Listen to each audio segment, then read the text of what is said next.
Kathleen Neset, Neset Consulting Service. So, Kathleen Neset, you've been very instrumental in the Bakken, as many people know.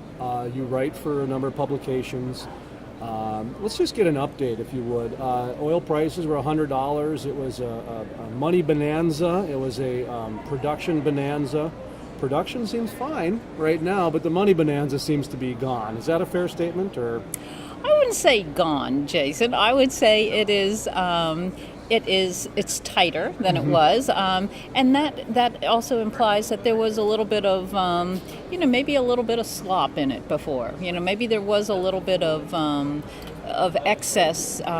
Although we would love to see $100 crude oil again. For the industry, I don't know that we're going to anytime soon. But I guess what I do see is I see a very solid industry that is firmly grounded. And your point that the production is still going is tells us that story. You're like a professional because you're like a professional because I put that hook in there for a reason, because that was my transition to the next, which is, let's talk about the good news in this, okay? There was $100 oil, and let's be honest, they were spending money to solidify their future. Mm-hmm. So when the price drop came, they had to sharpen their pencils up. Well, last time I checked, fracking costs are 30% down. Rig counts are down, but the production is up, which is a no-brainer that they're becoming more efficient. A number I saw, and I cannot remember the company, their pad drilling went from 12 million down to 7. These are significant savings. And anytime energy gets savings, doesn't the consumer generally get that savings eventually? Absolutely. This is why American oil is so strong, and that is why it belongs on the global market. It belongs into the export trade. It belongs front and center in the global supply of energy to this world, mm-hmm. because we are that efficient, that effective, and we're that good of changing, adapting, and moving on to meet the demands of the world. Do you think we'll move on to export crude oil? Absolutely, yes. By the end of the year? If now, keep folks, prognostications on here are not factual. They are fun. They are fun, and I will take fun, and I will say I sincerely hope if our legislative body on the federal level can work even a fraction of the way that our industry does, we would have the U.S. exporting crude oil by the end of 2015. And since we're having fun, I might as well make a snide comment, which I normally don't in this program, but if we're going to work with Iran that well, we should probably work with the United States that well. What a wonderful comment. I agree with you. Okay. Well said. Thank you. Do you do much in vapor in the Bakken? Do you understand much about vapor? No, we're not. We're not involved in that that aspect of it. How about with flaring? Not only to the point. See, Neset Consulting is on the drilling side of things. So we are really, our primary thing is, helping with getting locations in place, the actual operations. So we're way upstream on the line here. Right. So by the time we get down there, that is so far removed from you that you just keep a toe in it at best? We keep a toe in it because we also work on production side. We have engineers, we have consultants, we have people engineering and working Neset Consulting in the production side. So yes, we are involved in the flaring and the completions and the fracking and all those components. But our front and center, our real shine here is the geology and the geosteering of the wells. Let me ask you a question about the technology then. Mm-hmm. Moore's Law says that processors double in speed every 18 months and that microchips reduce in size by double every 18 months as well, which is kind of scary when you start thinking of nanotechnology. How much in line is Moore's Law with the advancements in technology, say every year and a half with fracking? When I look at a well going from 12 million to 7 million a year, I think right away of technology. And are you at all? Did I blow your mind with Moore's Law, or are you? No, you're right on the money. Because honestly, when I start saying things like Moore's Law, people might tune out. Oh, hey, Mr. John Harju, how are you, sir? Pretty good. How are you? Good. We're talking I'm Moore's Law. I'm Law. Over to your house this afternoon. look forward to seeing you a little later today. Absolutely, John. Anyway, the technology, just an update from your perspective. You deal a lot with drilling, so I imagine you have conversations about different technologies. Absolutely. And you know what you're saying, and it's not, even though it is about money, it's not just about money. It is about improvements to the process. It's about improving the horizontal drilling. You know, we don't talk about some of the concepts and the drill bits and the way to get to this wellbore getting drilled. We talk about the fracking, and we talk about the completion techniques and the production side of it, and the flaring and the rails and all the controversy that goes out there. I don't think people understand how significant these technological changes are. And when you talk about these, improvements being, exponential, that's exactly what's going on behind the scenes. And it is so much fun to be part of and to watch it. Isn't it true, though? I kind of felt like that in the Bakken. In 2012, I moved out there, bought a food truck, lived in the food truck because I wanted to know what life was like to make a tough decision on 2 hours of sleep with a seatbelt wedged in my back. I wanted to know that. And so what I saw with my eyes, I could not verbally, through a photograph, through anything, let people understand what is truly going on out there. I mean, Tioga, you live in Tioga. How different is Tioga 5 years ago from today? It is, in the grand scheme of things, it's tremendously different. In the heart of it, it's still the same Tioga that I know and love and fell in love with when I came to North Dakota back in 1979 and moved to Tioga in 80. And I will agree with you that this continues the only way to understand this Bakken and this industry and this oil field, and to really understand the absolutely monstrous strides that are being made, is to be boots on the ground, is to be there, is to live it and love it, which we do in Tioga. You did in a truck, and this is how you get to.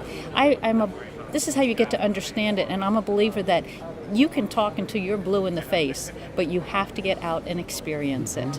Yes, you do. You have to put words into action, right? That's right. Let's talk, and just a couple more questions here. Kathleen Neset. The Bakken Breakeven is something, actually I heard 4 people ask that question today to some panelists. And I know the answer, which is you can't have a Bakken Breakeven unless you know your GPS location. What do you tell people when they want a very easy answer for a very difficult question? It is a difficult question, and it is a sliding one, and it has an answer that slides depending. Exactly. You're referring to the GPS location is where in the Bakken are you located. And you have to even get down closer to that is, there's almost as many techniques to make this work as there are operators and oil companies out there doing it. So there's so many variables that go on. My short answer to that is, there is a break even, and we can still make a profit, and we still can stay viable and are staying viable even at today's prices, which are in the $50 and lower, here today. And we can still make this work. And it is just such a efficient industry, and such a resourcing industry that can keep on coming back and reinventing itself. I think that's where the success is. And so, yes, it's a sliding number, and obviously American ingenuity is fueling that. Well, there's so many variables. I mean, you've got, like, say, Louisiana, you've got some real muddy clay that you got to contest with, whereas in the Bakken, you've got nice rock shale, right? But then you've got infrastructure, and then you've got mineral leases in North Dakota versus BLM land in other areas. So usually after the 5th thing, I lose people pretty quick, and they're like, okay, it changes around, but it becomes very complex. And what do you do? Let me tell you something about oil and gas. I went out to the Bakken because I thought I was going to be an investigative reporter for oil and gas, meaning I thought I would uncover more problems that oil and gas was creating. And what I found was the exact opposite. I found that I started being called a proponent for oil and gas when I thought I was just doing journalism. And so it changed a few things on the way I perceived it. And do you understand what I mean by that? It's almost like if you say something positive for oil and gas and you're not being biased. You're just stating a fact. Somebody automatically puts you in the camp that you're being paid for. I got news for you. I don't get paid by oil and gas. No? I'm doing this on my own so I can hand it off to my son because I believe this is a 7-generation play, if not a 5. I totally agree with you. And the word that you brought into this is fact. You tell the facts, and then you let people make up their own minds as to whether or not they want to be, gathering and be part of this energy resource. And it is a resource. This is a beautiful, productive, natural resource here in North Dakota that we are blessed to have. And we have an obligation to develop it properly. And if you tell the story truthfully, you are being factual. And then if you are perceived as a proponent of the oil and gas industry, then that tells me that the oil and gas industry is taking care of business and doing it correctly. See, and that's what I thought because I wanted to stick with the now. Well, so many people try to go to the future with hypotheticals. Well, that's not reporting. That's sensationalism and everything else. And that is what I saw as a problem was oil and gas did not get into speculation. They do not get into those types of things. And because of that, it's almost held against them in a way. I call it media mad libs. They got the stories written before they walk into the meeting, and then they just fill the names in and go forward. I agree with you, but what we have to remember is that this is a very innovative industry. They're ones that stay very, very. I say that the oil industry, the oil man, the oil woman, like the farmer and the rancher, know this beautiful North Dakota best. And they are the ones who take care of this landscape, and they are the ones who are out there on the gravel roads, out on the prairie trails, out there trying to preserve the beauty of this rather than, spewing, falsehoods from Washington, D.C., New York, San Francisco, Los Angeles, name the area. These people don't know what we know. And I want to also, bring up the fact that how well versed North Dakotans as a whole are with protecting their own state. I really feel that, times have shown that North Dakota, as in the people of North Dakota, they know this industry. They are very pro the oil and gas and energy industry, even coal industry and all, are very well perceived here because the people take the time to learn the facts about it. They don't work from hysteria and emotion. They work from the facts. And I'm just so proud that North Dakota and North Dakotans take the time to educate themselves. All right, last question. What would you like people... This interview will be heard on 38 radio stations, and I write for 23 print publications. So what do you want the people of the United States to know? I guess the world, because I do have a following in China, I found out through iTunes. So that's awesome. Actually, one of my favorite things to do is to wake up in the morning and see how many people listen to my show over across the seas. It's a neat feeling. That's a wonderful feeling. And I think, what I look in your job, Jason, you have an obligation, as you have taken on this responsibility, you have an obligation to get the fact out to the people. And I admire that, I respect that, and I thank you for it. What do I want to see? I think it's very important that the world sees, number one, how technical this is. This is a very technical industry, and the jobs and the work that's being done are at such a high level. The safety that is involved, the environmental precautions that are being taken, the technology to get us into redefining ourselves as service industry and to the oil and gas industry, to me is just remarkable. And I want people to know that our safe, effective, efficient domestic energy is what keeps America safe. And we are working every single day to preserve our freedom. Just as our military men and women do, so does the oil industry by preserving our source of energy for this great nation.